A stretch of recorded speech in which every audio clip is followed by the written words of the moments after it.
Hello, everyone, and welcome to the Filmcast, a podcast about movies. I'm David Chen, and I am thrilled that we are about to see, folks, a brand new day when it comes to summer movie wager winners. I believe it. Joining me today is Devindra Hardawar. Yeah, it's all about Spider-Man this summer. Spider-Man.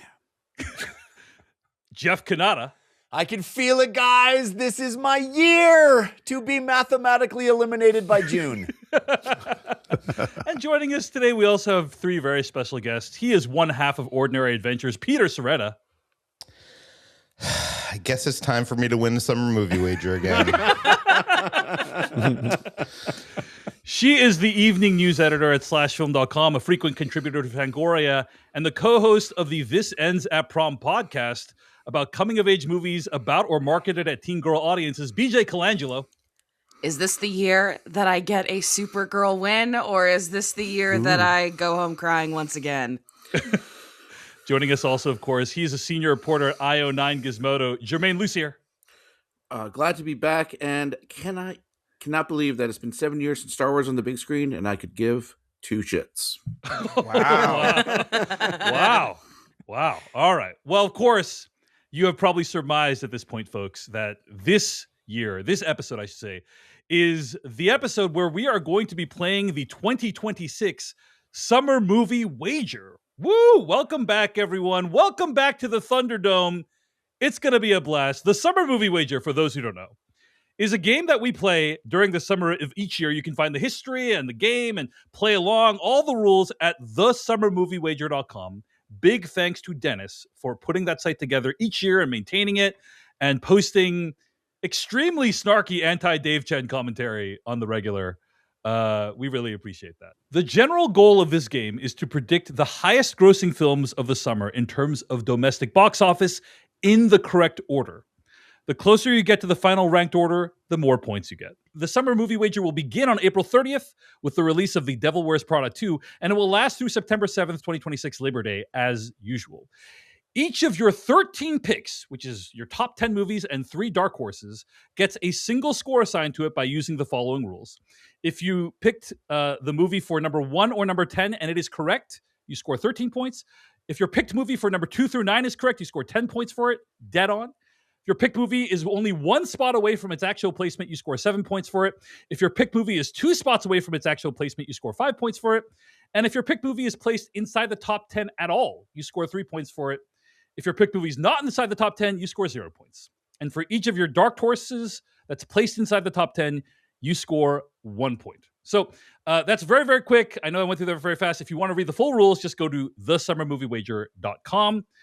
And also, you can play along at thesummermoviewager.com. But in order to be considered for the leaderboard, you must enter by Wednesday, April 30th, which by the time you're listening to this, April 29th. 29th, Which by the time you're listening to this is like basically already happened. We've warned people over the last few weeks, hey, get your entries in. But by the time you're listening to this, you have like probably less than 24 hours to get it in. So thesummermoviewager.com. And again, a big thanks to Dennis for putting together that site. I was thinking of Peter Sciretta because Peter Sciretta was the winner of last year's Summer Movie Wager, unfortunately. And the winner gets to specify a TV show or film under 3 hours long that everyone else will watch and discuss on a podcast episode. Last year, Peter won. He specified Penn and Teller Get Killed, which we will be watching and putting out a review of before the end of the summer. So that is most of the rules and details for the Summer Movie Wager, I believe. Let the bloodbath begin. Indeed. And, if you're just, we see emails at /filmcast@gmail.com and people tell us like, hey, I'm a relatively new listener. This might be some people's first Summer Movie Wager. And you should just know that the tone of these episodes is generally very mocking of Jeff Kanata. And also... of all the original hosts, because all the original hosts, and also mostly Jeff, because Jeff, you don't watch any of the trailers in advance of doing the Summer Movie Wager. Is that correct? Sometimes not the movies. I constitute my list on vibes, baby, and it hasn't led me right. It's like trying to play with your hands tied behind your back and trying to fly a jet engine. That's how I describe what it's like to play with Jeff rules. But yes, it's generally going to be a lot of joshing, a lot of razzing as they say on this episode. Before we get started with our top 10s, though, folks, I am just curious how you're feeling about your list, the process of putting together the list this year. I will just tell you that I'm feeling pretty good about my top 5. I'm feeling like I might not Really? get each one dead on, but like I think they're probably going to be within the top 5. And the bottom 5, I have virtually no confidence in whatsoever. Germain, you're shaking your head. What was it putting together your list this year? I do it very quickly every year. But I think about it, and It shows. It shows. 3 times. Jermaine has seen all these movies already, he's already as seen- usual. He already I saw want- these all at CinemaCon. So I haven't seen any of these movies. Maybe one of my dark horses, but who knows? whoa. No, I think this is a hard year. I think there's a lot of strong contenders. I think, like you said, maybe there's 5 of them that like stand out, but I think it's really more like there's like 7 or 8 that stand out. But a release date came into it for me. Previous installments, there was a lot to consider. I don't feel great about my list, but at the same time, I couldn't see it any other way. All right. Any other reactions or reflections on making your list this year? Yeah, PJ, sorry, Peter, you go first. Yeah. Yeah, I usually handicap based on previous years and looking at the numbers and stuff like that. I know that's the boring way; it's not the vibes way, but it's the way that's research and watching things, rigorous methodology and meticulous plan. I mean, that's but garbage. the problem is this year, if you go off of the handicapping of the numbers, it's hard because there's a number of movies here that there's The Devil Wears Prada 2. It's like, that movie came out so long ago. It's like, it's hard to handicap. What is that going to do compared to the original? It has by inflation, the It- first movie made like $300 million. So, but it's like, accounting for inflation. So, BJ, you were the one, I asked that we have asked everyone to submit their lists in advance this year to our editor, Noah, who's going to assemble them and send them off to Dennis this year. You were the one that got yours in before anyone else. That's a real strong show of confidence, I'd say. What do you think, BJ? I don't know if it's a show of confidence or if it was me going, well, this is what it's gonna be, and just sending it on its merry way. This is an incredibly competitive summer, I would say. And so I'm pretty confident with what I have included. I'm very sad about films that didn't make it, because the last couple of years I've done this, I've included something that has been like my passion project, and it has bit me in the ass. It's so so this true, year, right? I said goodbye to my passion. I said goodbye to my integrity, and I tried to play the game as best as I could. Wow, I remember. Talk about like that's how we feel about everything these days. Welcome to the lack of integrity club. I think it was Ballerina. Did you put Ballerina on your top 10 last year? Was that?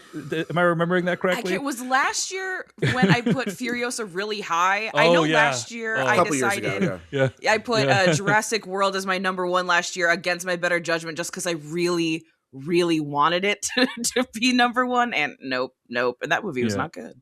Yeah. All right, Devindra, any thoughts on this year's summer?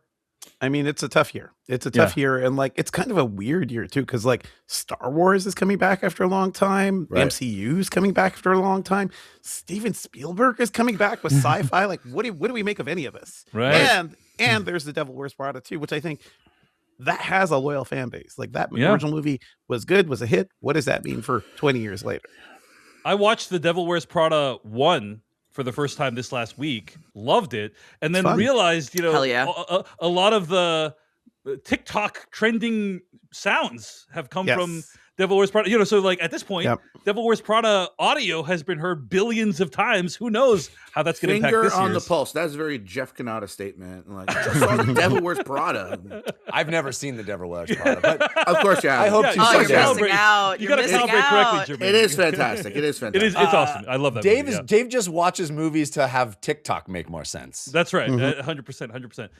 Jeff, any thoughts on making your list this year? I have zero confidence in my list. As I said, pure vibes. And I feel like last year I came in going, man, I really feel solid about, I felt like at least, I feel like all of us had the same number 1 last year, or almost everybody had the same number 1. No? Anyway, I felt like the top of the list last year felt more obvious to me than the top of the list this year. It feels like, man, I could see any one of 5 different movies making kind of winning the summer. So I have zero confidence this year. I'm jumping into the void. Well, best of luck, Jeff, as usual. By the way, last year, 4 of the 6 participants included Lilo and Stitch as their number 1, and they all nailed it correctly. BJ put Jurassic World Rebirth as their number 1, and I put How to Train Your Dragon, and those turned out to be fairly ill-fated choices. But I'm just going to say, Dave, just FYI, How to Train Your Dragon 2 isn't out till next year, I believe. Oh, so you can't put it again. Thank you. But you, if you'd Germain. like to, you can. I mean, roll the dice. Thank you, Germain. Appreciate that. I'm going to say one last thing before we start, and that is, here's a trend of my list, guys. The people want to laugh. That's what I think. The people wish to laugh, and so you may see that reflected. That really bodes well for your Odyssey choice. Odyssey, a bowl full of laughs. You may see that reflected in some of the choices that I make on my list. Okay, all right. I think the people want to laugh at you. Hey, I didn't specify. All right, folks, it is time to begin. And as our winner from last year's summer movie wager, Peter Sciretta, you get to go first. What is your choice for the number 1 movie of summer of 2026 based off of U.S. domestic box office? Well, I think Jeff kind of hit things on the head. This game you get more points if you nail the number 1 and number 10 on this game than any other thing. And I feel like this year, I think we're all going to have different number 10s. I'm pretty sure. I could be wrong. And number 1 is going to... There are a big diversity of number 10s, I think. That's my guess. Number 1, I think, might be one of 2 or 3 movies. Yes. So I'm about to say one of those 3 movies and not go crazy. My number 1 is Toy Story 5. Okay. I think, this comes out June 19th as a huge runway to it being released in mid-June. The franchise has proven to be very strong. Toy Story 4 made $434 million domestically, and it's currently leading Fandango's summer anticipation survey, and that obviously means something because they probably polled like 100 people that bought tickets on their website. All the scientists at Fandango got together. Eric Davis put on his PCAP and he was like, what could it be? The Fandango researchers are on the case on this one. That's right, Peter. Yeah. This year, family movies have been crushing it with Mario, with Hopper. Like, I really feel like Toy Story is gearing up to take in some serious cash this summer. So my number 1 is Toy Story 5. All right, great choice. Let's go to BJ Colangelo. What's your number 1 choice for summer 2026 U.S. domestic box office? My number 1 is also Toy Story 5. Wow. I, as we discussed, foolishly did not choose Lilo and Stitch because I had it in my soul that people would be better than just going and seeing a terrible live action remake of a perfect film. But Toy Story 5 is a movie that I'm actually very excited for because every time I think, did I need this Toy Story sequel? The answer is, yeah, apparently I did. All right. Well, great choice as well for your number 1. Let's go to you, Germain Lussier. What is your choice for number 1 film of summer 2026? Well, I struggled with this, and I definitely considered Toy Story 5, the 4th installment, definitely the least great installment. 434 still successful. And then I was looking at Spider-Man Brand New Day, and I was like, that comes out so late in the summer. I mean, how could a movie open that late and be number 1? And then I looked at the last Spider-Man, surely a different level of hype. That movie made $850 million, and it took it 9 days to outgross Spider-Man, Toy Story 4. So I went with Spider-Man Brand New Day as the number 1 movie this summer.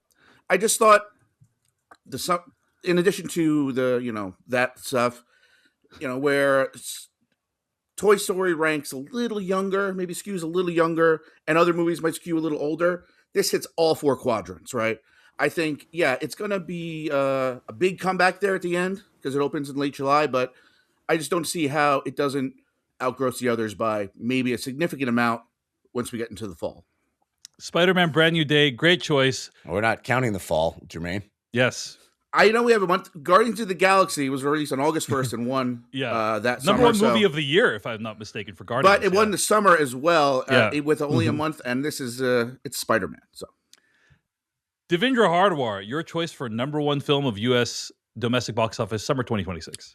I really leaned on my kids this year just to see what the temperature is among the youngs, and the constant feedback I got is Spider-Man, all about that Spider-Man.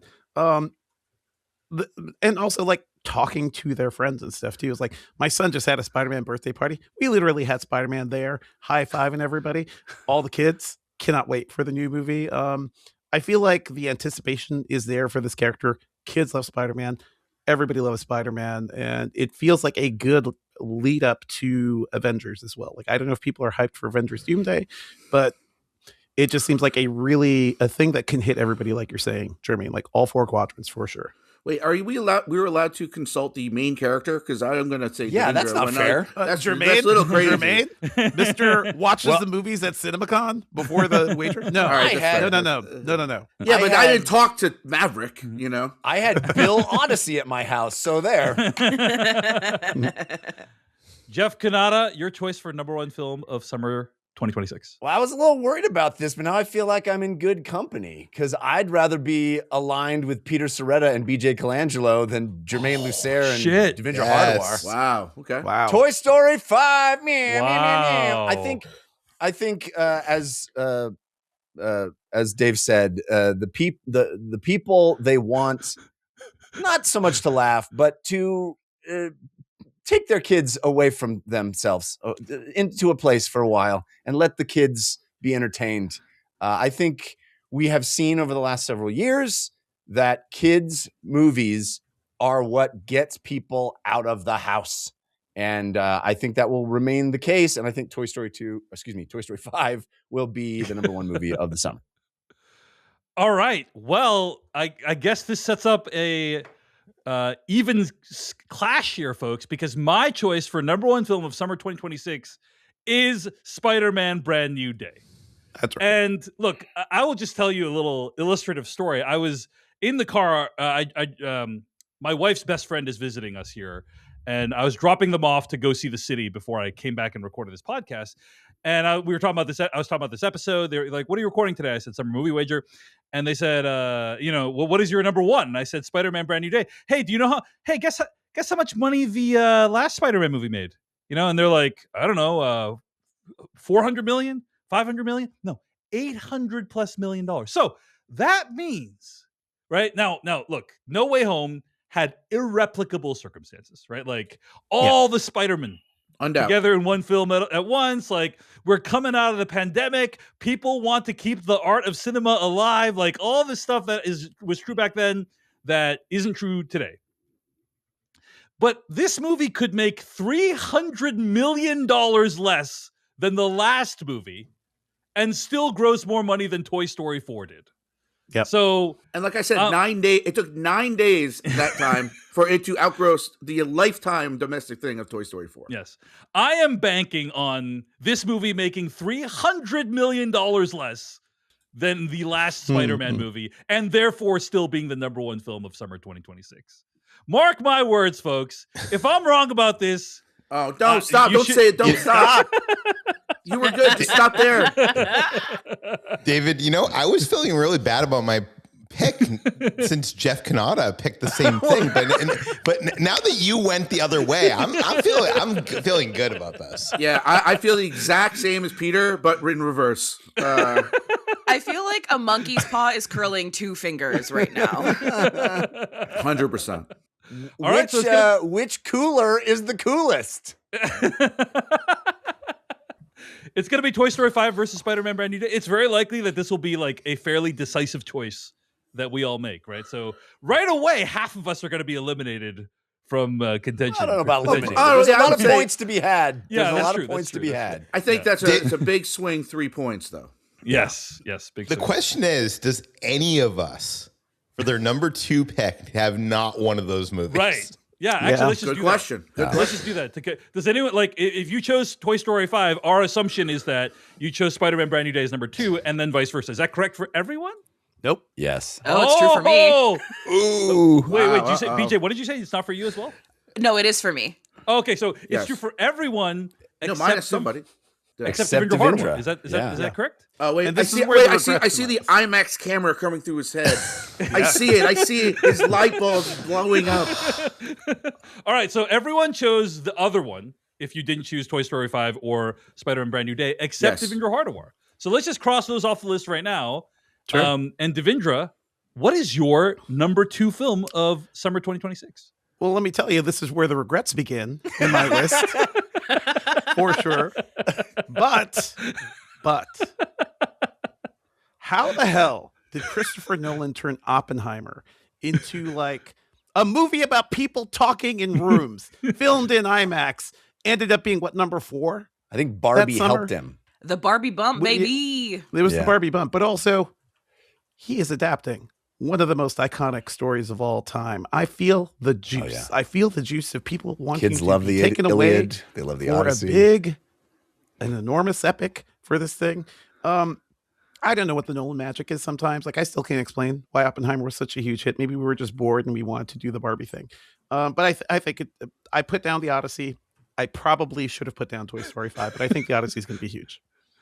All right, bold choice, Devindra. Could pay off. Let's see if it pays off. This for him. will ruin me. Yeah. Let's see if it pays. All right, and then does anyone else have anything else to say about their choices? I will just say, I think I put Toy Story 5 as number 2. I think it's going to do extremely well. I think iPads or whatever the hell are going to be a huge part. Like, they're not going to be called iPads, but like tablets are going to be a huge part of the plot. This is based just off the poster. I haven't even seen the trailer, right? And I think that's going to be one of the defining issues of our age when it comes to kids and playtime and so on and so forth. So I think there's going to be a lot in this film that resonates with parents. It's going to be hugely, hugely popular. So Really great arguments you're all making. I went like most of us. I went back and forth between Spider-Man and Toy Story, and I think the arguments for Toy Story, what you guys said, but because family films have done so well, right? The last couple summers, Lilo and Stitch, Inside Out 2, like it's there, right? But Spider-Man is just Spider-Man. He's above the Avengers in a lot of ways. You know? but- But Peter. 850 million. Yes, but you guys are all saying Spider-Man is 4 quadrant and Toy Story 4 or Toy Story 5 is a family film. Toy Story 5 is a multi-generational event. Toy Story is the first movie that I remember seeing in theaters and is the movie that made me fall in love with movies, which is my God. Wow. And if you think that Inside Out 2, the way it outperformed Inside Out, do you think Inside Out is as big a Pixar franchise as Toy Story? Yeah, but they made 4 of them already. They made I know, 4 but of It's them. going to be a massive hit. The question is, it will. The question is, can Spider-Man in like 4 weeks or 5 weeks with the Labor Day beat it? And the August competition, not as good as that kind of July competition where Toy Story, which is going to be a massive hit, number 2 in my mind. I think Marvel is diminished, frankly, and I don't think, as you said, Dave, the circumstances around that last 850 million are irreplicable, and they're not the current situation. So let's just look at Dave said, cut 300 million off it, and it still outgrossed most of the Toy Story movies. But I think you put that 300 million on to, I don't think you compare it to Toy Story 4. I think Toy Story 5 is going to outperform Toy Story 4 in a significant way. Yeah, you compare it to Inside Out 2 and you compare it to like Zootopia 2. That's right. Yes. Right. Because Inside Out 2, for those who don't remember, made over $650 million domestic, which was a significant loss for my summer movie wager that year. And so, it's possible that Toy Story 5 outgrosses 4 dramatically. I do think it will outgross Toy Story 4. I don't know by how much. And then the question is, how much is Brand New Day going to come down from No Way Home, right? Like, that's the question, right? That is it. Well, that's the other thing is No Way Home was a once in a generation event with the Spider-Man multiverse coming together. Spoilers for anybody who hasn't seen that, but it's too late. It's too late. We already talked about too many Spider-Men. We're good. But the thing is, I think you need to compare it to the previous one, which is still pretty high, but it's not 804 or 800 whatever. But just to muddy the waters even more, Zendaya is a much bigger star today than she was back then, right? And she's presumably Tom Holland. She's on. Tom Holland has made some movies since then. He's saying stuff. He's been in This is movies. all very, very public information. I'm sorry, Jeff. He's movies. Literally in the trailer, both of them. Yeah. Oh, the trailer. Yeah, All I right. wouldn't say anything bad that's not in the trailer for All you. right. Let's not start fighting at this point of the podcast. I'm very curious if Jeff Kanata knows if Masters of the Universe is live action or animated. I know it's live action. He I knows saw it's the image animated. I saw the image of what is it, Prince Adam? Prince Adam. Yes. I think the one thing though we can all agree on is that if Devindra like Oppenheimers us hard, we'll all be mad. You got to Right? make that swing. That would be He's gonna amazing. make that swing. He could I won't- drop the nuke on this entire list. I would be Nolan so comes happy if the Odyssey I'm is so doomed. good that I it know just I'm adds doomed. that much money. Yeah. I know I'm doomed. I should have rethought this.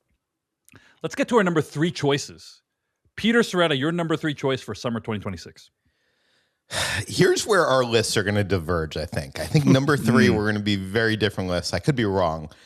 My number 3 is the cynical pick, sadly. It's Minions and Monsters. Of course. This, The Rise of Gru, 370 million. Despicable Me 4, 360 million. Minions, 336 million.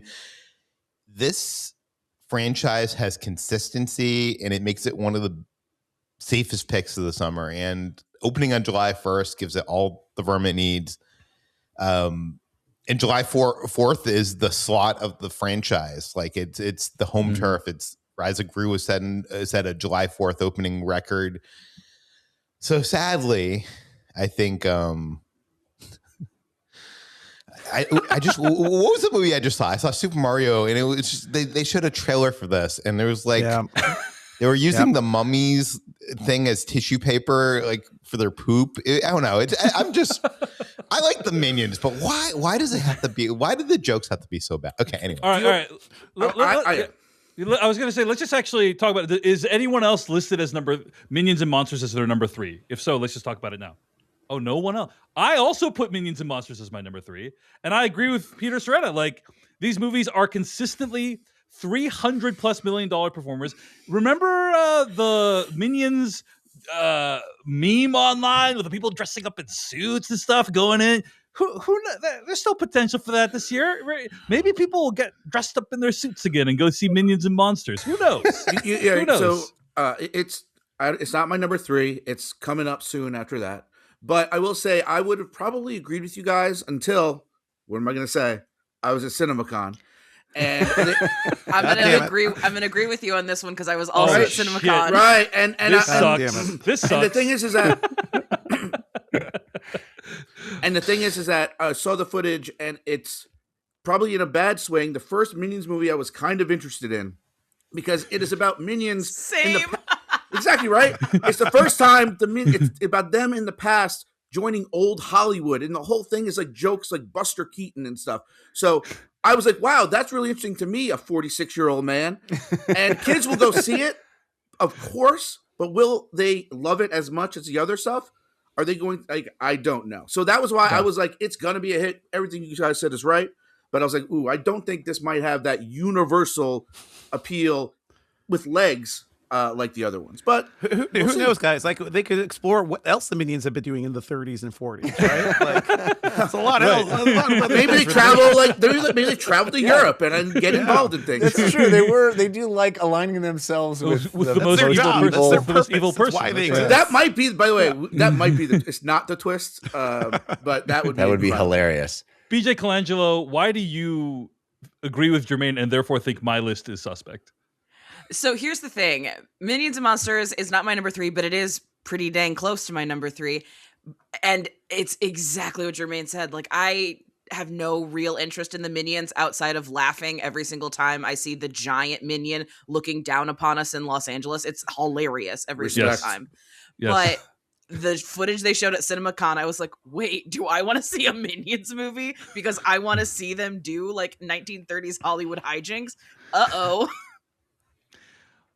So because you thought it appeals more to you all, you think it will appeal less to general audiences? Is that the logic? I think a little bit, yeah, because we talk a lot about how when you watch the Looney Tunes, it's like, why did I know who like Peter Lorre was as a 7-year-old? Like that shouldn't be a thing. That sort of pipeline doesn't really exist for younger people anymore. So they just have no frame of reference for any of this. The argument, though, is that the gags are iconic, silent movie gags, which cinema is built upon. That is very true. Going back it is foundational. Absolutely. I think kids are going to like it. I think it's going to be a big hit. But if you're looking to place things, you're looking to squeak them in on a list in the summer movie wager. If you have a little bit of information, you know. All right. Fair enough. Well, I'm sticking with the winner here, and that's Peter Sciretta, who put Minions and Monsters as his number 3. But let's hear about what you all put as your number 3s. I honestly thought this was going to be a foregone conclusion that we'd all have this at our number 3. So I'm in a state of shock right now. Let's start with you, BJ Colangelo. What'd you put as your number 3? This is where I put The Odyssey, and it's for those IMAX numbers and the fact that they sold tickets for this a year in advance. People are locked in. Insane. Absolutely insane. And this is another one. I saw some footage at CinemaCon, and I was like, oh, this is probably going to be real huge. This is going to be... it is truly an epic. It is an epic, and I think people are gonna want to be a part of the event movie of the summer that is, while based on IP, I guess Homer is IP. The original IP. The original IP. One of the original pieces of IP ever. Right. But I think people are going to want to be a part of it. I think that they're going to try to capture the feeling that they had during Barbenheimer, and this is the closest thing that they're going to get. Wow. Okay. BJ Colangelo chooses The Odyssey as her number 3. Germain Lussier, your number 3. Also, Mr. Nolan's The Odyssey. Wow. Okay. Yeah, it's just, you look at his numbers and you look at like just online, the buzz, like he's one of like 3 filmmakers now that I feel like people come out for no matter what. And I'm talking about like all ages. Or maybe not the kids are going to see Minions and Monsters, but this is an R-rated movie. So R-rated movie. Yeah. But like BJ, the great example of them selling the IMAX tickets early, that's going to start some hype, right? Because that's only like certain showtimes. Once those other showtimes go out, you're going to get people really excited about, I got to see it in IMAX. I'll go see it here and I'll see it in IMAX a second time.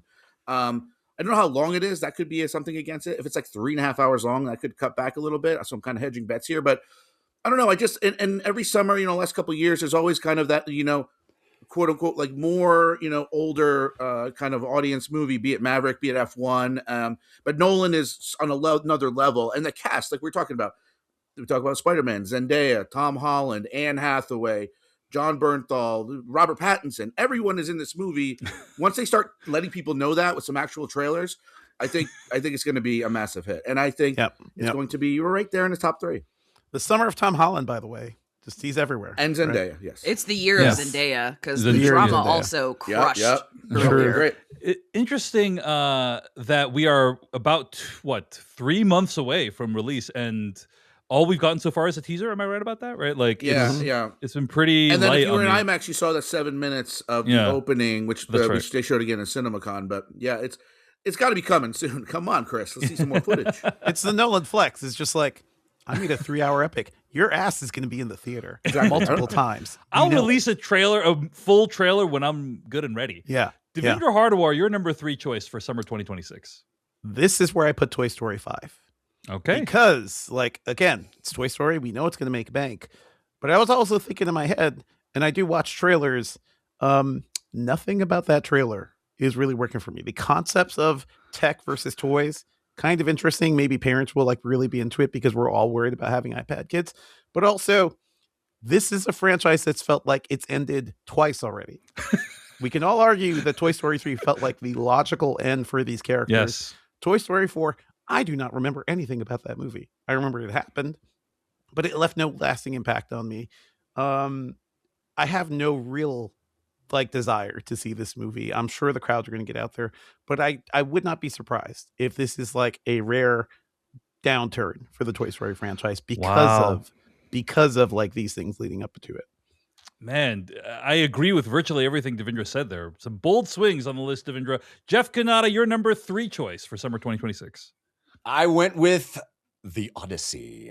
I agree with everything that has been said. BJ and Germain did a great job of kind of outlining my thoughts here. I tried to do the the Peter Sciretta look at the previous franchise numbers. I couldn't find any numbers for the Iliad, but There it is. There it is. There it is. Nailed it, Jeff. You were just sitting there holding on He's to like, that all podcast. please, no one make this joke. Please, no one make this joke. It's a good joke. You got to compare it to The Return, the movie from last year. Yeah, the Ray Fiennes. The Ray Yeah, Fiennes. Jeff, Odyssey. Did you not look at Come the on, Ray Jeff. Fiennes movie? Do The your Return? research, I Jeff. always filter my entire list through Rafe Fiennes. All right. Anything else to say about that, Jeff? No, I think despite it being R, I think it's going to be an IMAX movie that's going to pump the numbers up, and it's going. I think this is what the adults will want to go see this year. So, All right. And I've already said Minions and Monsters is my choice, so those are all of our number 3 choices. All right, folks, it's time to get to our number 4 choices. Peter Sciretta, your number 4 choice for summer 2026. Again, another cynical pick, but I just think this movie's going to make a lot of money. My number 4 choice is Moana. This is the live-action readaptation of the animated classic from just a few years ago. Listen, I love descending into hell. We all want nippleless Dwayne Johnson. What can he say except he's welcome? I love the original animated film, and it does feel it's one of my favorite Disney movies, and it feels like this is too soon. And the live action version does not feel, it feels less beautiful, less colorful. But I feel like, I don't know. It's just, these live action remakes are not as predictable, but Moana 2 earned $460 million domestically. Like, that would be enough to put at number 1 here. So if this does anything close to that, we might be all underestimating Moana. But I do see a lot of talk online. It doesn't seem like a lot of people are excited, but I feel like the Twitter or Threads bubble seems to be more cynical, and it seems to be like they were all the people talking down about Lion King, and that did bonkers. Right, so right. I don't know. I think this is going to do in the 300 millions. All right. That's Peter's number 4 choice, Moana. BJ Colangelo, your number 4 choice. This is where I put Minions and Monsters. I do think this movie is going to do very well, and I will probably be seeing it in theaters, which is a wild BJ, sentence to say out loud. I don't think I heard that. It seems like you're trying to whisper that under your breath a little bit. Yeah, I'm going to see this movie in theaters. I'm going to do it because I need to, because I can't believe they're making it. I can't I think it's like what number movie is this where a minion has been a part of it? Like 762. Yeah, something like that. And it's the first time that I was like giggling to myself watching footage. I was like, oh wait, oh no. Am I just that brain rotted at this point? Is that what happened to me? We'll find out. Beautifully said. Germain, your number 4 choice. Also, lockstep here, Minions and Monsters. Definitely think it's going to be a hit. Was toying with it a little higher, but like I said, just my own personal thing on it. Like, I just don't think, I think it's going to be a big hit, but I think it might not get that repeat business because maybe kids aren't as enamored. Or maybe I'm completely wrong. It'll be the number 1 movie of the year and we're all doomed to hell. But we'll see. All right. Devindra Hardwar, your number 4 choice. Same, because of everything we've said already. Minions and Monsters. And Jeff Kanata, your number 4? I picked Moana. Jeff, the best. I think Peter's right. Oh no. You and me, Peter. Woo! Oh boy. Why are you aligning most with David and Jeff? This is crazy. No, that was last year was the same way. We had like the exact same top 4 or something, and then you beat me because of Dan Trachtenberg. Which, by the way, he texted me. He said, "Jeff told me I am not allowed to help you with the summer movie wager this year." I did. Which I did not. I did not even. I texted him. I said, "You are not allowed to help Peter with the summer movie wager this year." And he wrote back. He's like, "I barely helped him." I said, "Not allowed." For those who don't know, by the way, Dan Trachtenberg, the director of the hit Predator film Predator Badlands, texted Peter Sciretta some actually corrected you on your number one choice for last year, if I recall correctly, right, Peter? Yeah, he was just like, "What did you put for your number one?" And I had not locked in. Yeah. Well, because you didn't get the information. Yeah, because you didn't have the inside information yet. Checked in with top Hollywood directors. He texted Nolan and Spielberg, but they didn't get back to him. They didn't get back to him in time for the Dan podcast. Trachtenberg had the inside information on how much Lilo and Stitch was going to make. So Dan Trachtenberg suggests, hey, check out Lilo and Stitch. Peter put that as number one. No, I believe, didn't he tell you? He said, you're crazy not to put Lilo and Stitch number one, right? Yeah. And then Peter did it, a rather decisive choice, I believe, if I recall correctly. Yeah. So that's what made Jeff text his friend Dan and say, don't help Peter me this year. in the standings. Yes. You know? Yes. And I will never forgive Dan. All right, Jeff. Anything else to say about Moana? No, I think, honestly, I think what Peter said is right. This movie, 4 could be too low. I think Moana, I mean, honestly, I saw the wig. It's not great. That wig could hold this movie back. It's as low as 4 for me because of the wig. Wow. So I did have some information. I saw the wig. But I mean, these live action Disney movies, they work for some reason. People like them. And Moana is my Snow White begs to differ. Well, sure. I was wrong about that too. I predicted that movie would make a lot of money. My kid's straight up favorite Disney movie, bar none, is Moana. And I think, the franchise is huge. Like, people love Moana movies, and I think this movie will do very, very well. Well, it's, guys, I'm feeling great about my list because I also chose Moana as my number 4, which means that my list is extremely similar to Peter Sciretta's, except for the ones that he's wrong about. So that means basically if I nail 1 and 2, and then 3 and 4 we're the same, and we're right about those, then I got this thing sewn up already. Pretty much is kind of the message I'm getting from what's going on right now. So yes, look, Moana is the I hate my life choice. I hate these movies. I hate that they do well. I hate that they always do shockingly better than we think they will do. And it makes me feel bad to put them on the list, but I have to because we must try to be craven and mercenary as much as we can while making these lists because we must win the summer movie wager. So that's why my number 4 choice is Moana. Is it going to have an interesting or fresh take on the Moana storyline? Absolutely not. Visually, is it going to be a catastrophe that will hurt to watch? I believe so. But will it also make over $400 million? Potentially. And as a result, it is my number 4 choice. I just wish these things wouldn't look so ugly. I mean, Jeff Cannata made a great point when we reviewed The Little Mermaid, which is when it comes time to introduce your children to Moana, this is not the one you're going to be putting into the DVD player. You know what I'm saying? Like, it's going to be the anime. You're not going to use a DVD player. Yeah. Well, Probably. I am. This is the Betamax that you're going to use. The Laserdisc. You pull the Laserdisc library. You're Absolutely. By the way, it will be an amazing summer if the top 4 are over 400 million. That'll be. And this feels like a big summer. It feels like people really want to does. go back to the theater. There's potential for sure. All right, guys, time to get to the halfway point. Number 5, Peter Sciretta, your number 5 choice for summer 2026. Okay. I would never bet against Christopher Nolan. Any Christopher Nolan movie is an event. It doesn't matter if it's an original or it's based on a beloved IP like Homer's The Odyssey. This is based on an IP, but not sure how many people who are going to even see this have ever read it. I think people will just show up because Christopher Nolan directed it, and it's in IMAX and on the biggest screens. All the stars are in it. All the stars are in it.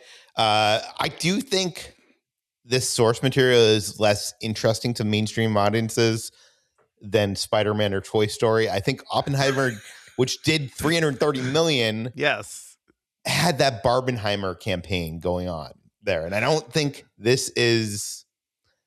I mean, the Odyssey. You're right. It did have a bigger movie than Oppenheimer. So first of all, let me reveal. that I also chose The Odyssey as my number 5. So, Peter, our lists are virtually identical up to this point. Pete, Great. congrats, man. Awesome. Congrats, Pete. Well done, Congrats, Peter. This is a man. huge, this is a huge vote of confidence in your direction. Okay, can I just say one thing? So, Yes. Inception, I think, at its time had bigger stars and had a bigger, more like tentpole concept to get people in, and that movie didn't do 300 million. Joseph Gordon-Levitt, way bigger than Tom Holland. No, I don't I'm sorry. think that Nolan. I Nolan love was- Inception, but stop. Nolan wasn't who he is now then. Yeah. Yeah, Okay, Interstellar did 109. Well, I guess that was during the pandemic. but- Peter, here's the thing that I think, like, you first of all, I don't even know why I'm arguing with you because we both have this number you five. have the same spot here. but also I want to tell you why you're wrong that you're right. so Oppenheimer was an event for like the olds, the likes of Yes. which has been rarely seen. Like we talked about this on the Filmcast. We heard stories of people taking multi-hour flights just to get to one of the 20 movie theaters that are showing this For in that IMAX movie. 70 millimeters. You Yeah. know, like people like thought this was an event, and they made massive changes to their lives to go experience that event. And this movie, The Odyssey, I think, is the first movie to ever have been filmed completely using IMAX cameras, right? And Correct, so it's like people are this is gonna be an event that outmatches even Oppenheimer, Which is why it's definitely going to be higher than but 5. hopefully Don't not worry by about that David, much, it sounds- because otherwise it will be higher than number 5. David, it sounds like you put it too low. Exactly.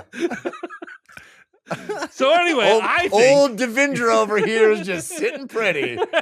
See how it goes, baby. Devindra's looking at his shelf. What are we going to watch? What are we going to watch this year? but I think it will be a very big deal. But the thing is, if the reason I put it at number 5 is because I think all the other films will be a bigger deal, which would make this one of the best summers that has ever happened during the summer movie wager. So let's hope that I'm right, guys. Prove me right, box office. Never Prove will me hope right. that you're right, ever. All right. So anyway, those are our number 5s, Peter and mine. BJ Colangelo, your number 5 film for summer 2026. All right, this is the part of my list where I know I have made a mistake, but I don't care because at Do least it. I have a little bit of integrity. I'm really gunning for my girl Supergirl to do Mhm. something. I really, really love the comic that this is based on. I think Millie Alcock is great. I need it to do better than Moana for my soul. I to feel boy. some hope in humanity in these trying times. I just biblically need Supergirl to Wow. do better than Moana. All right, R.I.P. BJ's boy. soul, everybody. There it Yeah, is. seriously. Yep. And Time James of death, sail to the potentially. time of highest death of bidder. BJ's soul. Late April 2026. BJ, I hope that you get what you're looking for. I hope that you get what you're I looking know for. that I'm not going to, but I just need it on the record Yes. that I love this that you- is what I believe Yeah, in. you put your list in jeopardy in Yeah. order to maintain your integrity, and I admire Yeah. that. And also, RIP your list. I am nothing if not a girl's Yeah. girl, so I applaud you, BJ, for bringing integrity into number 5 on your list. It took a while, but we got there. Yeah, I BJ. had to do it interesting. to him. Yeah, interesting. You couldn't move it to number 2. You know, number 3. Supergirl's not going to do 500 million, maybe. All right, anyway, No, she's not. Germain Lussier, your number 5 choice. I applaud you, BJ. I really want Supergirl to be that good and successful. I don't think it will be. Here's my soul list Moana pick. It's just like we said, we do have Toy Story. We think it's going to be the bigger hit, and Minions, but anything family over the summer, the options are good. And I think, just anything to get your kid to sit there for 2 hours, that people are going to go see it and maybe see it multiple times. I think it's going to be a hit. Maybe not as big as Lilo and Stitch, but a hit, and that's why I have it here at number 5. Devindra Hardar, your number 5? Amazing. People are selling their souls out to Moana, talking about family movies. I'll talk to you about real family, The Mandalorian and Grogu. Oh, here it is. The There it is. Mandalorian and Grogu. I thought you were going to say Fast and the Furious when you said family, but okay. Yeah. Real family. But listen, if the Odyssey is going to be the big epic adventure for adults, this movie's got a lot of juice. It's the big epic adventure for kids, for families, for everybody. You don't need to see the series. But when I watch these trailers with my kids, immediate response to everything here. My daughter is begging me to go to the theater to see this movie with her. And you know what? Star Wars movie in the theater. My daughter's first Star Wars movie in the theater. That seems exciting. I think that's going to be true for a lot of kids, a lot of the parents. I feel like it has some juice. Like it looks like a fun, simple adventure. It's not going to like reinvent the wheel or anything, but I think this will do pretty well. All right. Bold choice. A lot of bold swings on Devindra's No list Moana this yet year. for me.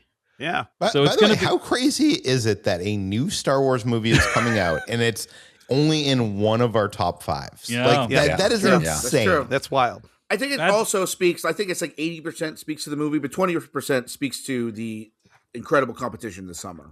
I think. Yeah, I agree. But 80% the movie. Yes, and Jeff hasn't even seen anything from it. You know, so yeah, it's like, Jeff, you have not seen the trailers, which are, I think, pretty rough. Pretty It's rough. amazing. not It's great. amazing. Not great. I don't think Jeff knows what Grogu looks like at this point. I don't know how unselling you are. Spoilers. Yeah, Jeff may not even know who the character Grogu is. What All is the Jeff, Grogu? Your, Who knows?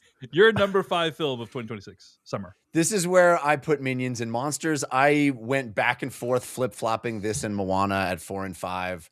I think their totals are actually going to be really close. I think Moana will edge out Minions and Monsters, but I think both of them are going to be in the like 350 million range, maybe a little less. And I think they're going to be pretty comparable. And I could have gone Minions 4, Moana 5. I went Moana 4, Minions 5. I figure I'm going to probably have to see this movie too. But I do think it's going to make a lot of money. I just think there's just too much other stuff ahead of it. You heard it here, folks. You heard it here first, folks. From Jeff Kanata, Moana is going to edge the Minions, is what I think heard so. from that. I do think so. Yeah. She's going to edge the Minions. So Wow. I see what you did. Say it that way. We got I it. did. Yeah. Yeah, I see what Phrasing. you did. That's good. Jeez. That's really good. Before we move on, folks, I do want to ask our guests today. We're very grateful that they've taken the time to show up here for possible extreme victory or humiliation on the podcast. Where can people find more of your work? Give us something to promote that you are making recently, Peter Sciretta. You can find me on Ordinary Adventures on YouTube. Recently, we went to Singapore and went on Disney's biggest and newest cruise ship, the Disney Adventure. So we have a whole series of that, and we also have some vlogs from Singapore exploring I would say the easiest, the most gateway Asian country. So if you're looking to go to Asia and you're afraid of the language barrier and stuff like that, I feel like Singapore is like the place to go. Very cool. I got to say real quick, I went on a Disney cruise this year with my family, and Ordinary Adventures was invaluable to us. It's just what a wonderful resource. If you're going to any theme park, any Disney related thing, and like it's just such a great site, and it's so much fun watching your adventures through things, but you get great info as well. So kudos to Peter. I'm going to take that poll quote and put it on our website. Hey, please. BJ Colangelo, give us something you want to plug. Over at This Ends at Prom, we are kicking off our annual May Musical Month, where we talk specifically about musical movies or music movies. And that means we are finally closing the book on the High School Musical trilogy. Let's go. Had the most. We were talking about Chris Nolan earlier. No one ever talks about the fact that High School Musical 3 did the barrel set before Inception did. Troy Bolton was throwing himself around walls before anybody else was. That's right. I'm your hype girl when we talk about HSN, BJ, all day. Oh yeah. And it is also the movie that inspired me to look into the history of High School Musical merchandise. And let's just say the wives Colangelo currently have a High School Musical DVD player that is shaped like a red East High locker heading my way, and I can't wait to see how that functions in 2026. Germain is losing his mind right now. My cat's named Bolton and Danforth, so I am freaking out at this. I have dolls that we bought. Oh my God. All right. I want to hear more. I'm going to listen to the podcasts. Beautiful. All Beautiful. right. That's This Ends at Prom. Check out BJ's podcast. Germain Lussier, give us a plug. You can always see me write about all kinds of things over at io9.com. Coming up this week, I'm going to have a deep dive into the Lost Boys musical. BJ, we can go back and forth there. I know you are excited wow. for that. I want to see it so bad. It was wonderful. I'm a huge fan of that movie. Went in very skeptical, walked out walking on air. It's wonderful. And last week we talked about visiting the set of Mandalorian and Grogu, which we'll talk a little bit more on this wager. So yeah, just you can see all of my stuff at io9.com and at Germain Lussier on all the socials. All right, do check out the work of our guests. We really appreciate them being here today on the Filmcast. Peter Sciretta, it's time to get to your number 6 choice for summer 2026. Okay, so this movie is, I think, a movie I had the most trouble placing on the list because I just didn't know where it was going to go. And at number 6 is The Devil Wears Prada 2. So for our summer movie wager, this opens the summer. I love how every year Dave has to decide when the summer opens. And this year we've decided Devil Wears Prada opens the summer, which makes sense. The original movie made 125 million, but that was in 2006. Yeah. And if you adjust that for inflation, that's like over 200 million. But like, yeah, the movie has found such a love on home video and streaming over the years. The question is, will the older audience return to the theater and wait to watch it at home? It has all the returning cast. They're back. The release date is at the beginning of the summer season and has cross-generational appeal. It could be the summer's leggy counter-programming hit, but the question I think is going to be, is it going to be good? And if it's as good as the first, and that's a huge if, its potential to be much higher. Here's the thing. When you consider box office and you look at all these box office stuff, adult female-driven titles tend to have huge legs. I'm not talking about the women having great gams. Metaphor. Great gams. Yeah, nice dames. The original Devil Wears Prada. Let me tell you something, Busta. Those ladies over there. You don't want to see that movie leave, but you like to watch it go. Jesus. Not what Putting I was all of saying. you on a list. Jesus Christ. The original Devil Wears Prada opened to 27 million and then had 124 million dollars domestic. That's 4.5 times multiplier, which is exceptional. You never get that. Films driven by older female audiences consistently leg out past their opening weekend. So if you look at like Barbie, that was 4 times the opening weekend. Wicked, 4.2 times. Mamma Mia 2, 3.4 times. And It Ends With Us was even 3.1 times. So it's been reported the pre-sales for this movie it's already doubled Wuthering Heights, and that movie did 33 million opening.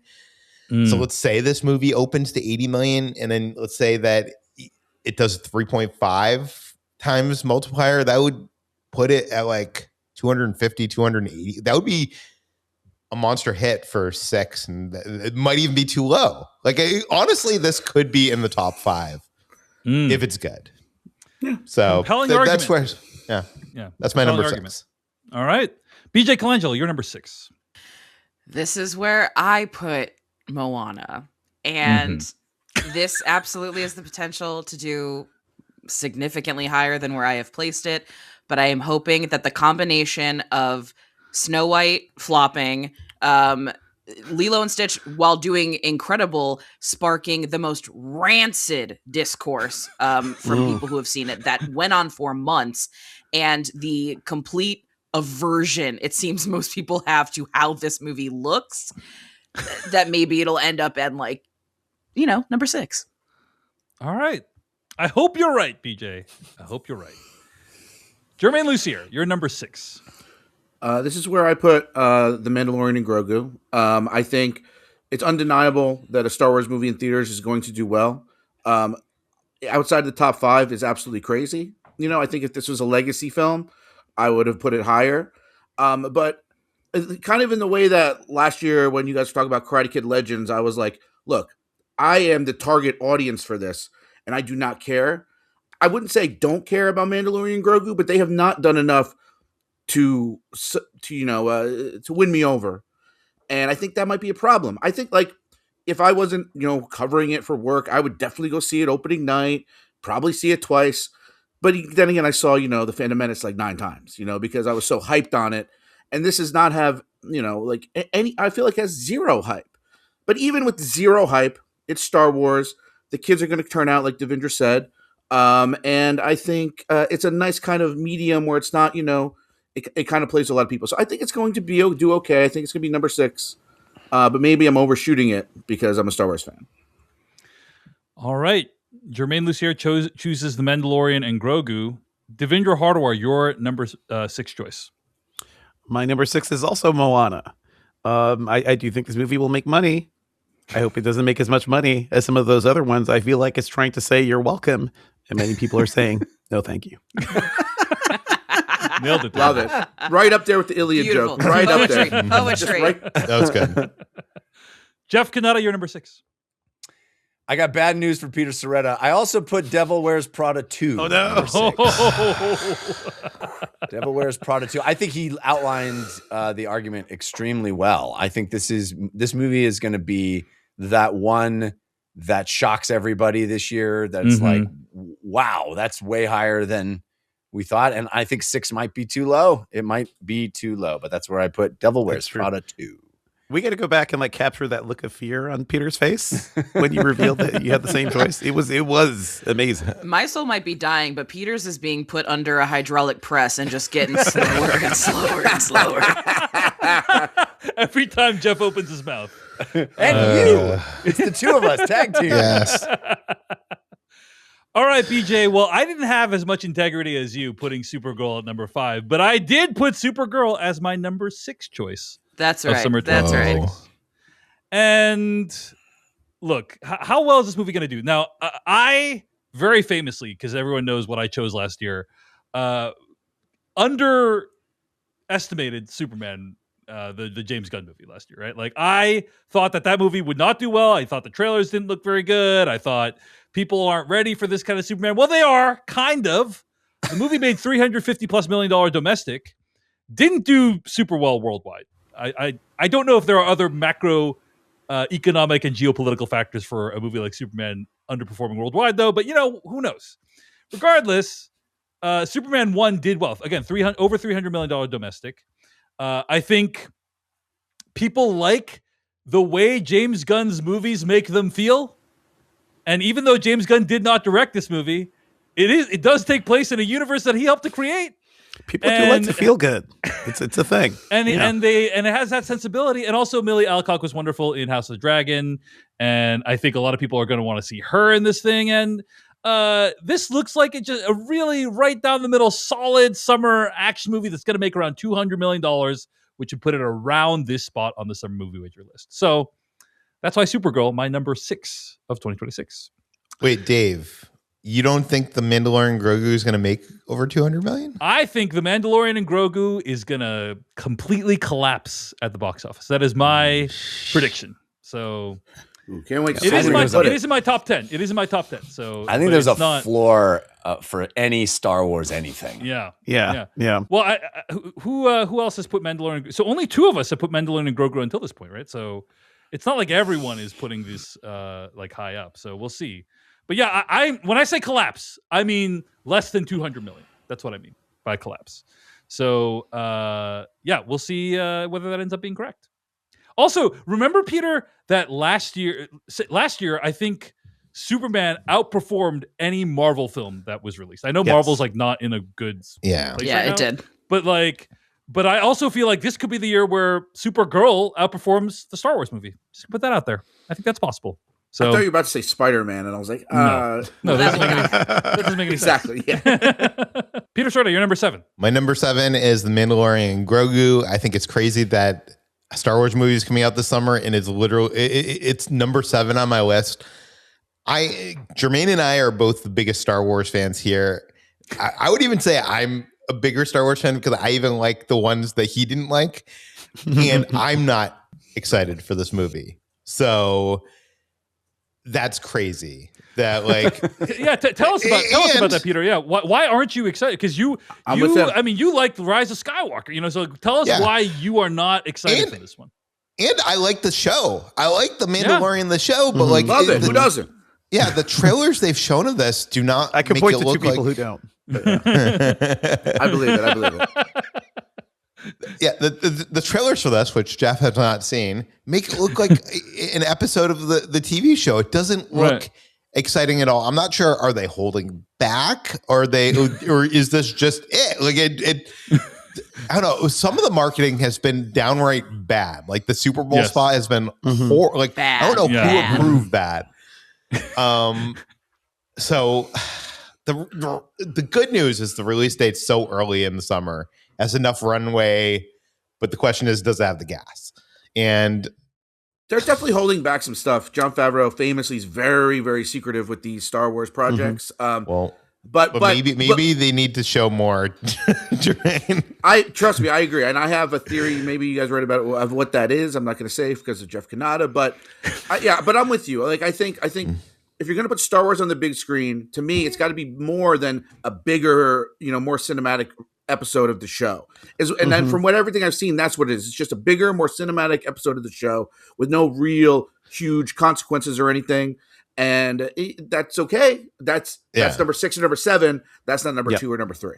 But listen, all of us are going to see it opening weekend. Like it's not like it's not going to make money. It's going to make money. Solo made $214 million. So the question is, will this beat Solo, or is this going to become the lowest? I think it'll beat that. I think it'll beat Solo. That's what I think. I think I'm betting that this is going to do in the realm of 220 to 240 million, which is still going to be considered a disappointment. Don't get me wrong, but like it costs significantly less than that, which is the good thing. Exactly. Yeah, I'm gonna put this out there. Even if this thing looks like an episode of The Mandalorian, some of the best Star Wars were in episodes of The Mandalorian. Like Absolutely. the show did do some good stuff. So give it but more also there's runway. some positive aspects about the film as well. Anyway,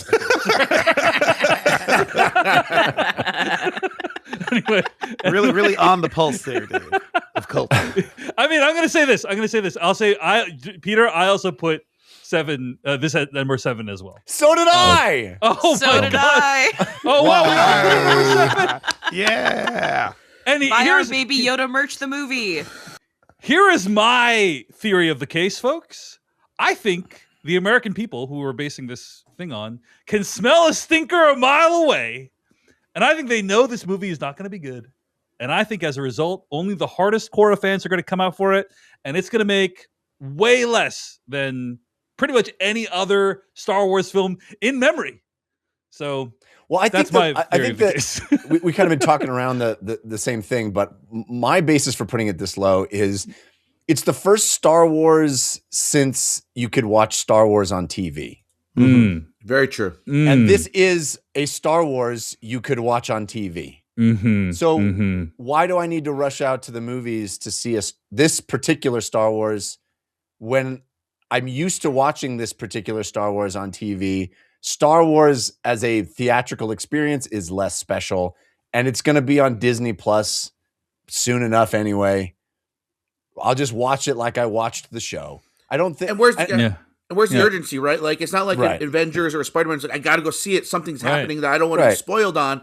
It's like, oh, he just like goes for a bounty and fights some AT-ATs. Like it's fine, like whatever. For sure. The difference between Marvel on TV and Marvel on the movies is that they reserve some special stuff for the Marvel movie, some characters that only appear in the movies. And here it's just like it's just like you guys were saying, it's just a long episode of the TV show that's not special. It's still number 7 in the top 10 of the summer, which I just feel like there's a floor for Star Wars that is unbreakable. It's going to there's going to be people that go to the Star Wars movie, but it is wild to think there's a Star Wars movie coming out in theaters and I'm putting it at number 7. That's just crazy. I mean, well, but, Jeff, but it was Jeff, far more nuanced and eloquent than what I had to say about it. So thank you for that. But BJ, I'm curious why you put this down at number 7. I mean, it's for everything that we were saying. The fact that one of the, marketing polls they had was like, taking off the helmet. We know what Pedro Pascal looks like. He took it off in the show. He did take it off in the show. Been in a movie or two, sure. Yeah. But I do That's think that amazing. this is going to be one of those movies where domestically, I don't think it's going to perform that well, but I think it is going to do really well internationally because it is a Star Wars movie. But I think that domestically, I think people just don't care. I think they're more excited about the Gosling movie that's coming out in next year, 2 years, whatever time it is. Yeah, next year, yeah. I think the hype for that movie is bigger than this movie, and that movie we've seen nothing really for. Yeah, I'm certainly more excited for Starfighter than I am for Mandalorian and Grogu. Devindra, were you going to say something about Mandalorian? Well, I was going to say, Jeff was saying you could watch this just like he watched The Mandalorian on TV. You did not watch The Mandalorian on TV. I think You did not actually. Not even bolsters my argument. But he'll go see this because his kid wants to see it, though. So My kid does want to got see that. it. I mean, that is Who's a the little point. puppet character from Rise of the Skywalker? Babu Frick. Yeah, Babu Frick. Babu Frick. I think you guys are really underestimating the impact of Grogu. Devindra, when you were not talking, Babu I know don't we're give a still frick. I know we're still harping on Star Wars a lot. I don't give a frick. When you were talking about number 5 and you said your kids wanted to see it, I was waiting for the moment because that you said that they want to see it in a theater. Because I saw at CinemaCon, I feel like an idiot whenever time I say damn it, it. but That's but what like you should, Matt, yes. yeah, Matt Bellany was interviewing Jon Favreau there, and Matt Bellany telling Jon Favreau a story of like, I saw your billboard. My kid said, I really want to see that. Isn't that a TV show? And it was like, so like he had to, and Jon Favreau did not like that. He was like, oh, that's Yes. and I was like, well, that's what everybody thinks. They think it's a TV show. Jeff made the great point. I mean, it is. Star It's Wars true. completely It's true. changed, and since 2019 and Rise of Skywalker, now it is has been primarily TV franchise. That is going to change. There's only one show now they still have coming out, and so I think that's going to be the biggest point of entry. That's going to be an issue too. I think they could have gone against that by proving it with the marketing. The marketing could have proved proved that this is a big event movie, and I feel like it hasn't.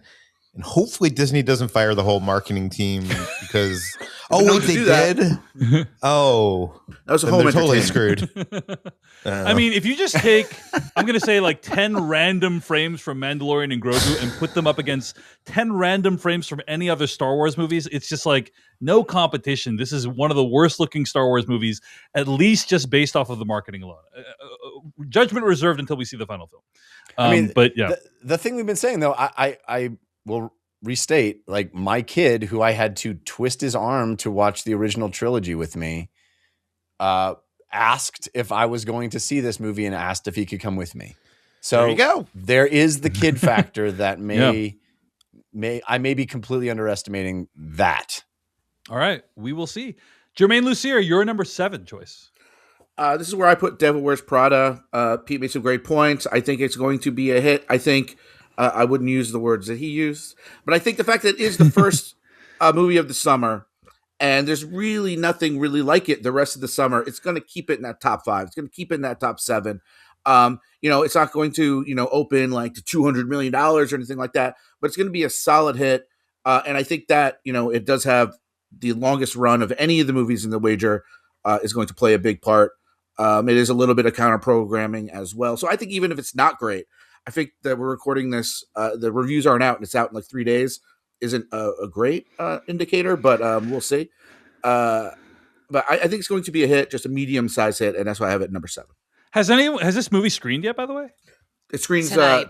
Tonight. Yeah. Okay. Okay. All right. That's within like normal. It's not like the night before, at least. Right. But yeah, you're right. Typically, if they have a lot of confidence, they'll screen it weeks in advance. A little bit to sometimes. build the yeah. buzz. Sometimes. Yeah, you're right. Sometimes. All right, Devindra Hardawar, you're number 7. My number 7 is Supergirl. I think Supergirl can do okay, and that's kind of where it is. But I also think overall this seems like a summer where people are like amped, like they want to go see movies. Like people are really eager for a lot of these things. I don't know how big this will be, but I think this is a pretty decent spot for this movie, and I hope it doesn't do poorly. Like it looks like a lot of fun. All right, that's Supergirl, Devindra's number 7 choice, and Jeff and I both chose Mandalorian and Grogu for our number 7 choices. Time for the final few choices for our top 10 list. Peter Sciretta, let's start with you. Number 8. My number 8 is Supergirl. The DC universe has been very volatile, and we're supposedly in the era of superhero fatigue, which I think is just bad movie fatigue. James Gunn's Superman did $350 million. There's some crossover interest here, but I honestly think it'll be lucky if it does half of what Superman did. Superman, I think is going to pull in multi-generational, right. Grandpas want to see it and stuff like that. I think this one's going to do as a lot less interest. So I think 150 to 200 million is around where it's going to is number 8. Agreed. All right, BJ, you're number 8. My number 8 is where I have put Disclosure Day. I am very excited for this movie. I love that Spielberg is currently on his aliens are real and the government is lying to you just journey right now, saying that as much as he possibly can. But it's Spielberg. It's returning to aliens for Spielberg. That's exciting stuff. And I think that's the movie of the summer that my mom wants to really see. So that's something that I took into consideration. But unfortunately, I also can see this movie underperforming, which is why I put it as low as I did. First appearance of Disclosure Day on any of our top 10 lists. Horrible title. Horrible title, bold choice. Germain Lussier, you're number 8. So it's also where I put Disclosure Day. Oh wow! Okay. I think it's going to be a hit, but I think it's just the competition this year. I think our number 10 movie might be 120, $150 million grosser this year. But I mean, the reason is, very good footage at CinemaCon, obviously. But then also, if you look at just Spielberg's, with the exception of West Side Story and Fabelmans, his last 2 movies, everything makes $165 million. So it's of the last 2 things he did, right? Which were right. But the trend is real good, you guys. Right.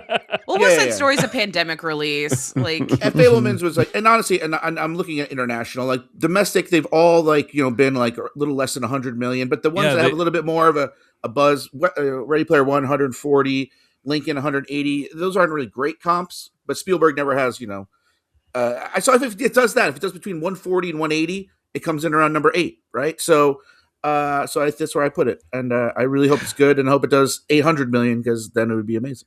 Certainly, the world is comparable today to when Lincoln came out and made $180 million, right, guys? So therefore, for sure, no, I kid, because literally, I had Disclosure Day on my top. It is not my top 10, spoiler, but it is not in my top 10. I had it on my top 10, but then I was like, oh, it's just none of his movies have cracked $100 million recently, and then there was Ready Player One, but that's based off of, I guess, a famous book. And then Lincoln is we're literally in a whole different world. The idea of a Lincoln making $180 million in box office is none of those movies were released in the summer, though. Yeah. This has always been Steven Spielberg's return to summer blockbusters. He probably hasn't done one since Indiana Jones 4, a movie that maybe exists. I don't know. What Dave is trying to say is this is no War Horse. That's right. That's right. That's true. That's right. That's right. Tintin exactly who? What? Yeah. Devindra Hardwar, your number 8 choice. This is where I put The Devil Wears Prada too. I think it does have a decent amount of potential to do really well, but I also think a lot of things are going to do well this year. But this is that, it's a 20-year-old movie that's had this fan base for a long time, and nothing much has been done around it. There haven't been other sequels or anything. So I think there's a lot of pent-up demand for this movie. Reminds me a bit of what happened with Lilo and Stitch too, right? Where it's great property, beloved for a long time, and they didn't really do much with it. So yeah, I think this is a good spot for Devil Wears Prada too. By the way, I also chose this as my number 8. I think, I think it'll do quite well. The question is how well it's going to do, and there's a lot of questions about how good the movie's going to be. I think the movie is probably going to be bad, if I had to guess, because Devil Wears Prada 1 was such a perfectly self-contained story, right? It's not they're leaving open all these loose threads about where the story could go. It's no, that is a perfect fable about choosing friendship and love. But my argument is none of those people have to return unless the movie, or at least they thought the script was good, right? Meryl Streep does not have to return, Anne Hathaway, Emily Blunt, Stanley Tucci. They don't have to do this movie. They don't have to taint the legacy of that movie. So I think at some point the movie was good. Whether the final product is another story. I guess. Although, they probably were written significant checks for this one. Anyway, Sure. It was my number 8. I think it will still do very, very well. But it's a question of how good the movie is. Jeff Kanata, you're number 8. I put Supergirl at number 8. Mm. I guess Dan Trachtenberg gave Peter and I the same information. We're syncing up a lot. Good job. I will tell you, my last two movies are probably where we're going to wildly differ. Mhm. But I think Supergirl, I would love this movie to make more money. I am really excited to see it. I think it's going to be tons of fun, but I don't think it's going to outperform any of the movies I put ahead of it. So, but hopefully, hopefully it creates, continues this solid foundation for what James Gunn is doing with the DCU. But it's number 8 is Supergirl for me. All right, time for our final 2 choices. Peter Sciretta, your number 9 choice for summer 2026. If you had told me that Steven Spielberg is going to make a summer movie about aliens, it's going to be on the bottom of my list, I wouldn't believe you. But Jeff hasn't seen the trailer. But this movie doesn't look great to me. I don't know what it is about it. Like it looks does like not garbage. The CG looks bad. Just Wow. say it. We can say it. But the story doesn't even seem exciting. I don't know. I don't know why I'm not excited about it. The only thing exciting about this is it's Steven Spielberg and aliens. Right. But I think that's enough to put it around 100 million. But there was lists that this wasn't in my top 10, and it was a dark horse, to be honest with you. Yeah. Wow. It's a dark horse for me. It's not in my top 10. Same. Disclosure Day. That's Peter Sciretta's number 9 choice. BJ Colangelo, your number 9. Devil Wears Prada 2 for the summer movie wager? Groundbreaking. I think that this movie has the potential to do really, really well, but I agree with everyone in saying it's going to depend on the word of mouth. I think it's going to have a pretty decent opening weekend, but it's all going to depend on what the word of mouth is from that opening weekend. If this movie is bad, people are not going to turn out to see it. I am a longtime fan of this movie. I love The Devil Wears Prada. I am absolutely the core audience for this movie. And even I'm a little hesitant, and I'm seeing it tonight. I'm hoping that it proves me wrong and I leave it loving it. I hope there are as many lines in it that become, quotable parts of my everyday vernacular. That would be great. But I don't have super high hopes. I would love to be proved wrong. So it's here on my list. If this is where I'm very wrong and it outperforms what I've predicted, then I'm going to be very excited, because I'm always excited when women-led movies do well. But I really think it's going to depend on how people feel after this weekend. Yeah, great points, and agreed all around. Germain Lussier, you're number 9. Number 9 is where I put Supergirl. I think I also love the comic this is based on, which I didn't read until recently because it was the movie, and I was like, wow, this is an incredible work. Woman of Tomorrow, but everything I've seen from the trailers and even extended footage at other places I won't mention, that it just doesn't have that reverence. That comic is so deep and so wow, it really grabs you. And this stuff looks like a fun throwaway. And then Lobo with Jason Momoa, that's a great idea of casting, but he kind of looks like he's shoved in there a little bit. So I think it's going to be fun. I think it'll be fine. I hope to God that I'm wrong, and I hope it does BJ Colangelo number 5 numbers, but I don't know if that's going to happen. And in fact, I don't think it will. That's why I put it in number 9. All right, Supergirl. Germain Lussier is number 9. Devindra Hardawar, you're number 9.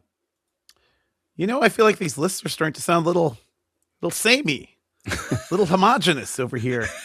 To spice things up. Oh no! I'm betting on my man, a man I have been watching since the 90s.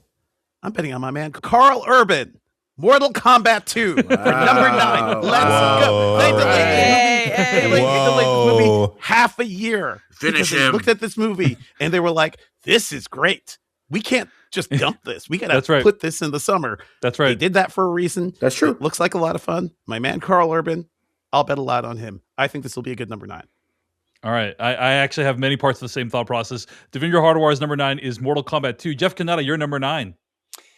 David Chen, you started this off saying the theme for your list is that people want to laugh. I have not heard that theme come out. Oh, Jesus Christ. However, I'm so am terrified. going- I'm so terrified of what you're about to say. Do now. it. Number nine. Do it. Scary Movie.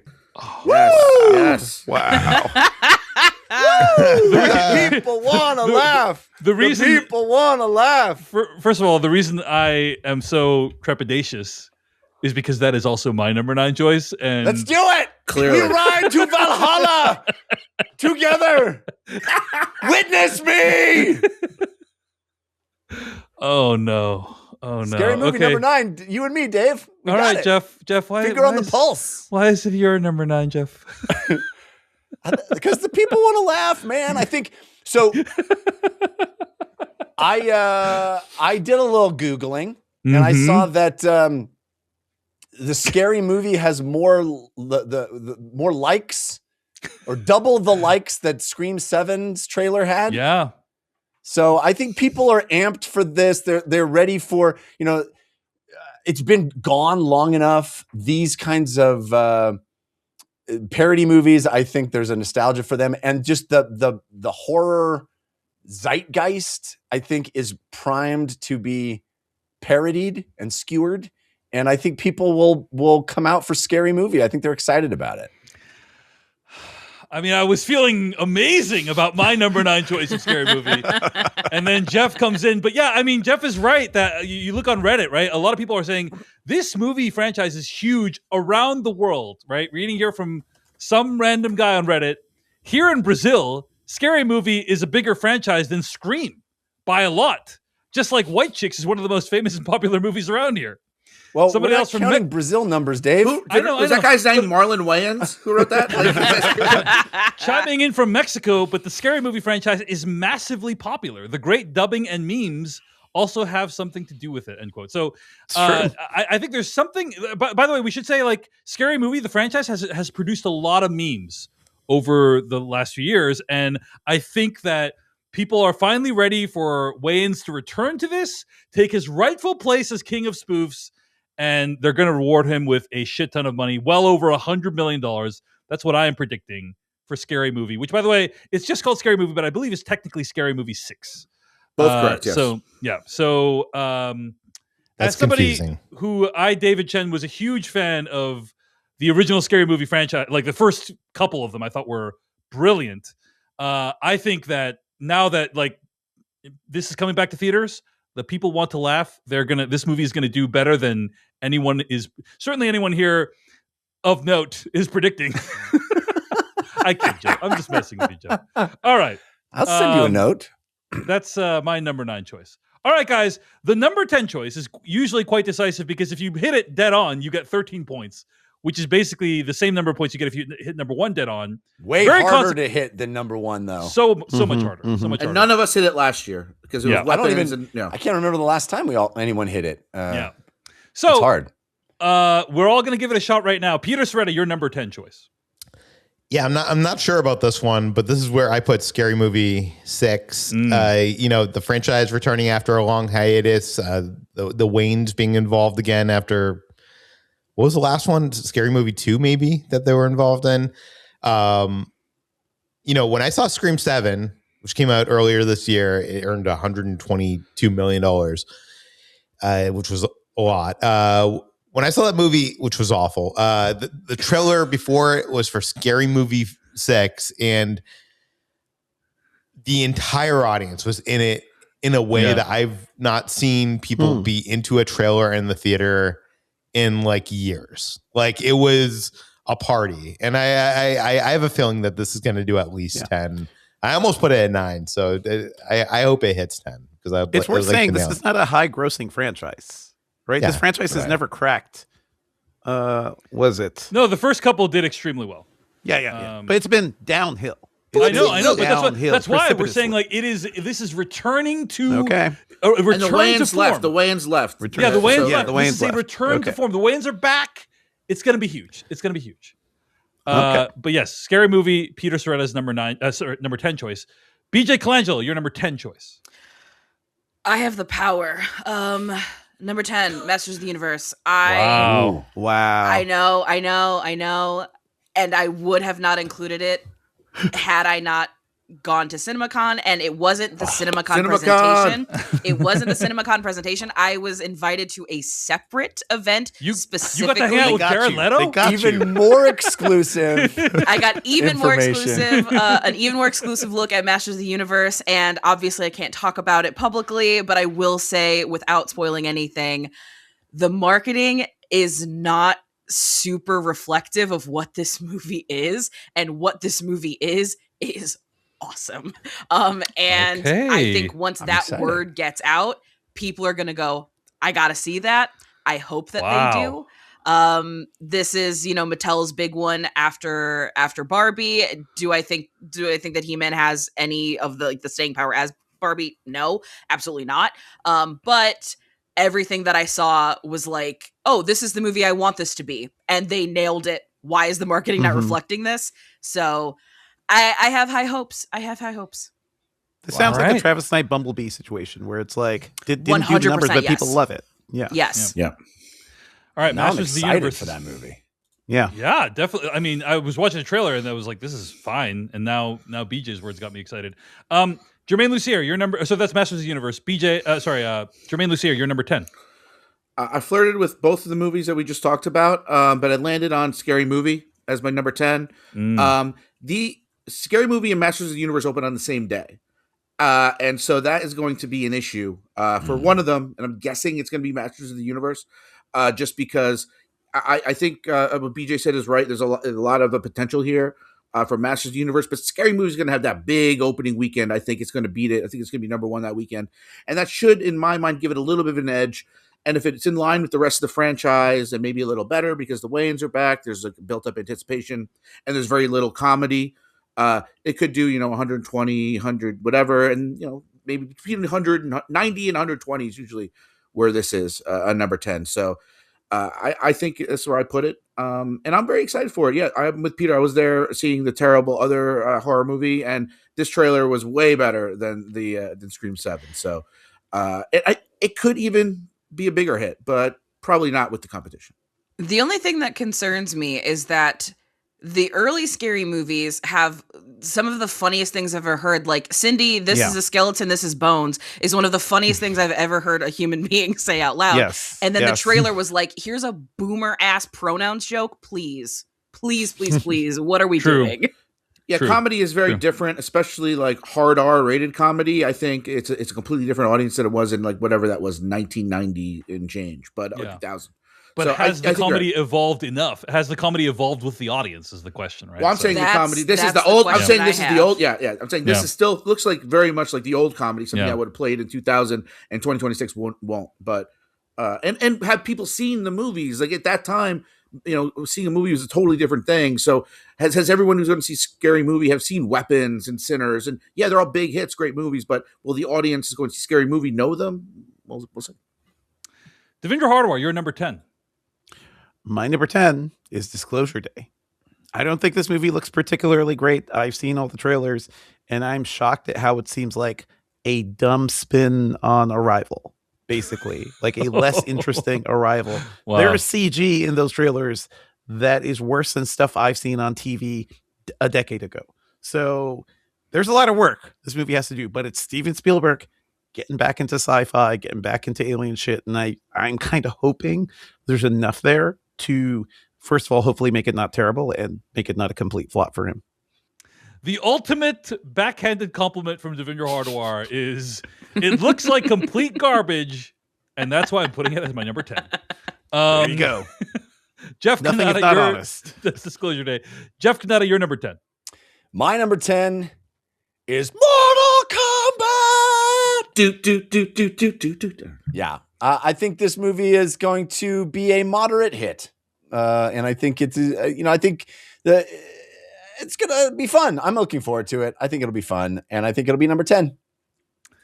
Well, very sadly, that is also my number 10, Jeff. So, Oh man. a lot of Yes. overlap. This is probably the most overlap me and Jeff Kanata have ever had. You guys are probably going to split the victory, so you better start thinking about. Oh, what you're yeah, gonna show. Yeah. We got. Well, it all comes down to Toy Story versus Spider-Man then, I guess, Dave. Yeah, seriously. And like think it doesn't- Supergirl, yeah. where we play Supergirl, and like those Yeah. things are going to make a big difference, assuming Jeff Kanata and I are mostly right, which Which we also, everyone here is assuming. I guess. course. Okay, guys. It's time for our dark horses. And for each of these that make it into the top 10, you get 1 point. Let's just do all 3 dark horses at once. Peter Sciretta, hit us with your 3 dark horses. My 3 dark horses are Masters of the Universe. This trailer got over 32 million views in a week. I think there's a fan base for it. I almost put it at number 10. Mortal Kombat, it could end up at number 10 or could be number 11. Evil Dead Burn is my other one thing that, like, you know, that one, the last one didn't do, it did like 67 million. I don't know. I didn't know what to put in my dark horses. So those are my 3 dark horses. All right. BJ Colangelo, your dark horses. My dark horses, I have Evil Dead Burn. That trailer really did something for me. I was very stoked. Paw Patrol the Dino movie, a movie I did not realize was coming out this year until I studied for this and went, well, I mean, ACAB does include Paw Patrol, however, these movies make a lot of money. And then my true dark horse, the movie that I think has the potential to be the weapons of this year, is Obsession. This movie kicks so much ass. This movie is so good. And I think this is going to be that horror movie that people see and then they're like, you gotta go see this movie. So it's not going to explode and become like a sensation. And, you know, if it makes the top 10, I will be thrilled that it makes the top 10. But I think it's going to do enough. Wow. Really bold choice. Obsession, which is like a remake of the No, it's not. This is a complete original from a very young director who is known for making horror movies on YouTube that go very, very viral. That's right. Yeah, but Obsession is the real deal. This movie is awesome. I think I saw the trailer, actually. It's like the Make-A-Wish thing, right? That's right. Yes. Yeah. Okay, got it. Okay. Really good. Probably my favorite horror performance of the year. Very similar to what Amy Madigan did with Aunt Gladys, where you just watch this performance and you're like, oh, we should give her awards. I don't know if they'll give it to this movie, but man, Indy Navarrete is amazing in this movie. Nice. I am really psyched. All right. BJ, you've made me psyched for Obsession and Masters of the Universe this episode. Looking forward to those. Germain, Lussier, your 3 dark horses. Wow, now I feel like I was like, I'm going to go bold with this really cool pick and talk about this awesome movie that not many people have heard about because I love it so much. And then BJ was like, fuck you, I'm doing it first. No. But yeah, so I picked Mortal Kombat and I picked Masters of the Universe. And then Obsession is not going to make $100 million, but I wanted to put it in there for the same reasons BJ said, is that I just want people to know about it and hear about it. And if this gives me 30 seconds to talk about it, it is that brutal. It is that memorable. I've seen it twice.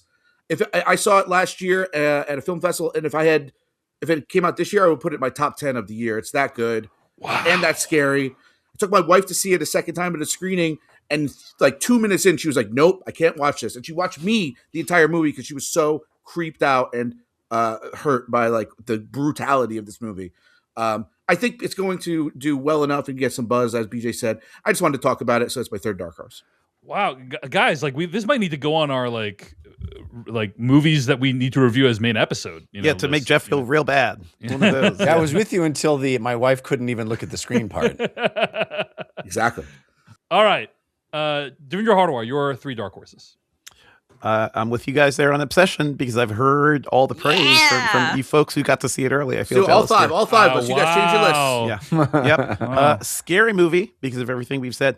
I'm going to drop a little surprise here. James Cameron co-directed a movie this summer.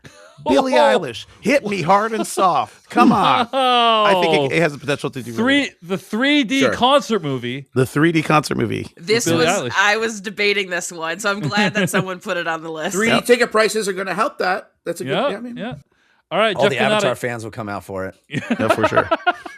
All the Avatar fans. Jeff Cannata, your 3 dark horses.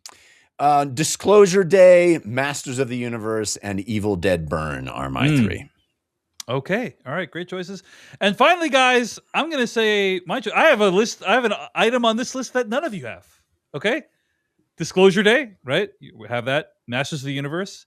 And I submit to you for your consideration, Jackass Best and Last. Of course. I'm surprised that's not in your top 10. Yeah. Come on. Now I know what you're thinking. Well- Hey, Jackass Forever didn't do that well, Dave. Well, yes, I'm aware of that. Thank you. Don't need to be snarky. But It was also lockdown. But also, that's right. It was 2022, right? Like I we saw that were- movie because our friends rented out the Yes. theater so we could see it. It was still COVID time period, and guys, I submit the people want to laugh, and they are going to turn out for this movie. This is definitively the last Jackass movie that will ever be Just made. like the last one. Yep, this is it. I have watched every single one of these films in theaters, and I plan to do so with Jackass Best and Last, and I know that millions of people will be joining me as well. So that's why it is on my dark horse. So anyway, that is the summer movie wager. I would say, actually, in reality, not that many differences between our lists in terms of like the set of movies, right? Like mostly a lot Not of any overlap. weird outliers. Yeah, I can't very few wait weird for outliers. the summermoviewager.com to get these up there so I can look at like just where the differences are. But I think Yeah. obviously the big one is 3 of us have one movie Yeah. and 3 have the other for number 1, number For 2. number And that's one. going to be that's a 6-point swing. If Yeah. those are number 1 and Huge. 2, that's big. Yeah. Huge. Absolutely, and we have 4 different movies as our number 10s, which is also pretty big. Always. And my number 10 is the same as Jeff's number 10. I went back and a 20 chill went down my spine. Okay, sorry, go ahead, Germain. No. Like I mean, Sub-Zero hit you with a spear. I mean, any Jeff Kanata slander is fine by me. The last time somebody hit a number 10 was 2023, Peter, and he ended up winning. And then in 2019, both he and I hit, and I won, but he was right there behind me. Yeah. So it's rare. Yeah. It's a big deal. The it's a hitting big number one. 10. Yeah. It's a big one. It's a big one. All right, folks. Well, we are so grateful to have this panel here again for this year's Summer Movie Wager. I want to give a big shout out to Peter Sciretta, one half of Ordinary Adventures. Thanks for joining us today, Peter. Thanks for having me, Dave. Thank you so much to Germain Lussier, the senior reporter of IO9 Gizmodo. Thanks for joining us, Germain. My pleasure. I love doing this, and I'll talk to you all in a few months. And a huge thanks to the co-host of the This Ends at Prom podcast, which is a podcast about coming-of-age movies about or marketed at teen girl audiences, BJ Colangelo. Thanks for joining us today. Oh, thank you once again for having me and for being okay with the choices I have made. All right. And so we will check back in a few months for the end of the Summer Movie Wager 2026. Thank you so much for watching this video of the Filmcast. Check out these other videos that we have available, and be sure to hit like, subscribe, and hit that bell icon to get other videos from us in the future. You can also go to thefilmcast.com to catch all of our audio podcast versions of all of our episodes. And support this podcast at patreon.com/filmpodcast, where you can sign up for ad-free episodes and exclusive After Darks. Thanks so much to everyone who makes the Filmcast possible.